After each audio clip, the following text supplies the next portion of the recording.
होली की आत्मा।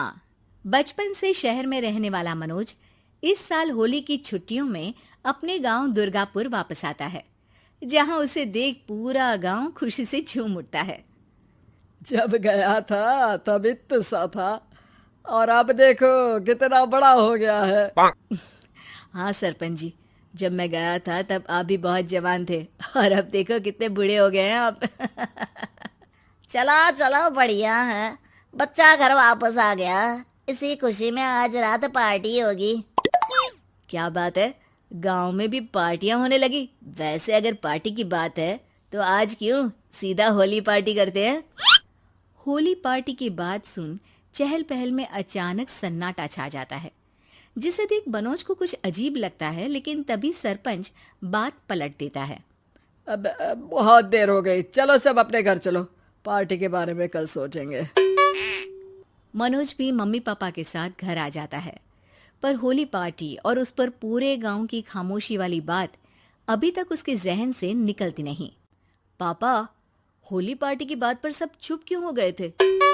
अरे होगी उनकी कोई अपनी बात। मुझे गांव की पंचायत ही थोड़ी पता है। थक गया हूँ, चलो सो जाते हैं, कल बात करते हैं। पापा की बात मानते हुए मनोज भी सोने चला जाता है। आज तो छुपा लिया, लेकिन हफ्ते बाद जब होली का दिन आएगा तब इसे कैसे रोकोगे?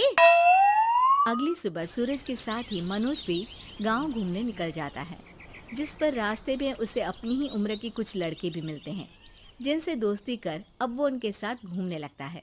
इसी तरह कुछ दिन बीत जाते हैं और होली नजदीक आने लगती है। दोस्तों, होली में 4 दिन ही बचे हैं, पर गांव में उसकी कोई तैयारियां क्यों नहीं दिख रही? क्योंकि यहाँ होली नहीं मनाई जाती। अरे पर ऐसा क्यों? वो राजा भूषण। अरे तुम 4 दिन के लिए आए हो, क्या इतना सोच रहे हो? चलो कुछ खाने चलते हैं। इसी के साथ एक बार फिर होली की बात को टलते हुए देख मनोज को शक होने लगता है। वो घर पहुंचते ही इंटरनेट पर अपने गांव और राजा भूषण के बारे में जानकारी निकालने लगता है। क्या? मुझे आज तक ये नहीं पता था। ऐसा कैसे? किसी ने मुझे कुछ बताया क्यों नहीं? सारी जानकारी लेने के बाद मनोज गांव वालों या अपने मम्मी पापा से कुछ पूछे बिना खुद ही उसकी सच्चाई के बारे में छानबीन करने लगता है, जिसके चलते वो राजा भूषण की हवेली में पहुंचता है। वाह, क्या हवेली है यार। पर क्या यहाँ सच में कोई भूत है? हेलो भूत जी, कोई है क्या? हम इस साल गांव में होली सेलिब्रेट कर रहे हैं, क्या आप उस पर थोड़ा इंटरव्यू देंगे? मनोज के ऐसा बोलते ही गांव में तूफान उठ जाता है और हवेली में रखी सारी चीजें हिलने लगती है। एक अदृश्य शक्ति मनोज को धक्का देकर हवेली से बाहर निकाल दरवाजा बंद कर लेती है। ये सब देख मनोज हैरान रह जाता है। क्या अभी मुझे हवा ने धक्का देकर बाहर निकाल दिया? मेरे होते हुए इस गांव में कभी होली नहीं बन सकती, इसलिए दोबारा ऐसी कोशिश भी मत करना, अंजाम बुरा होगा। आवाज सुन मनोज हैरानी से इधर उधर देखने लगता है, पर उसे कोई दिखाई नहीं देता। वो गांव वापस आ जाता है, जहां तूफान की वजह से सब कुछ तहस महस हो चुका होता है। आखिर ये तूफान आया कैसे? ना ऐसा कोई मौसम था और ना ही हमने होली का त्योहार मनाने की बात की थी। सरपंच की बात पर कोई रिएक्शन दिए बिना मनोज चुपचाप अपने घर चला जाता है।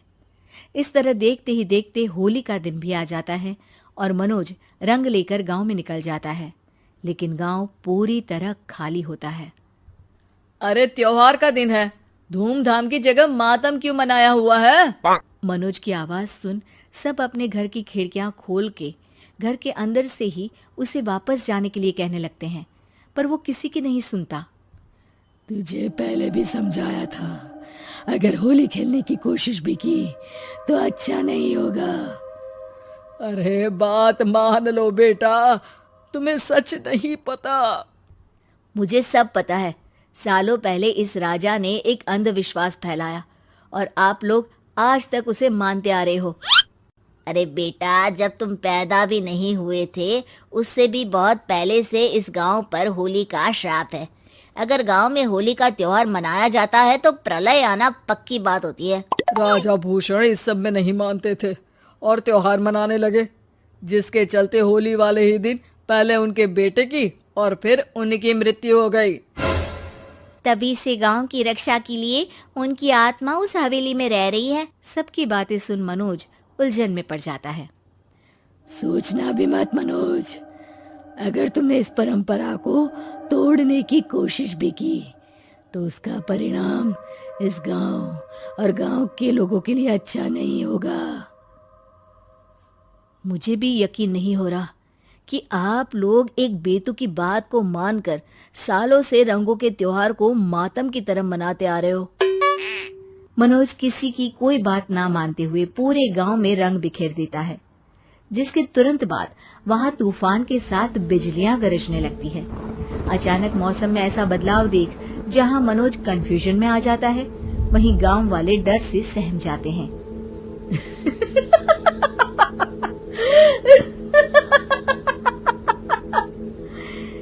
इस लड़के ने हमारे जैसे सिर्फ अपने स्वार्थ के लिए नहीं बल्कि पूरे गांव की खुशियों के लिए यहाँ होली मनाई है, जिस वजह से अब इस गांव पर होली का श्राप टूटता है। ऐसा बोलकर राजा का भूत वहां से गायब हो जाता है, जिसके बाद गांव के लोग धूमधाम से होली मनाते हैं। खुशियों के रंग गांव में बिखरे ही होते हैं कि अगली सुबह अचानक मनोज कहीं गायब हो जाता है और एक बार फिर गांव में होली का नया राज शुरू हो जाता है।